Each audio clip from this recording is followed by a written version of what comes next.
इचलकरंजी इथं 15 MLD, हातकणंगलेत 5 आणि यड्रावमध्ये 5 MLD क्षमतेचे सांडपाणी प्रक्रिया प्रकल्प उभारण्यात येणार आहेत। यासाठी जिल्हाधिकाऱ्यांनी विशेष लक्ष घातलं असून मुदतीपूर्वीच काम पूर्ण करावं असं त्यांनी सूचित केलंय।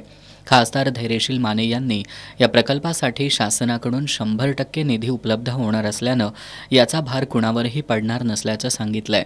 आमदार राहुल आवाडे यांनी प्रकल्प यशस्वी होण्यासाठी सर्वसमावेशक अशी समिती तयार करण्यात येणार असल्याचं सांगितलं।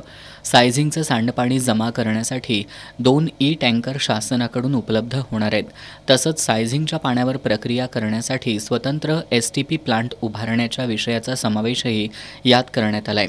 या प्रकल्पांमुळे पंचगंगा प्रदूषणाचा प्रश्न सुटायला मदत होणार असल्याचं आमदार राहुल आवाडे यांनी सांगितलं।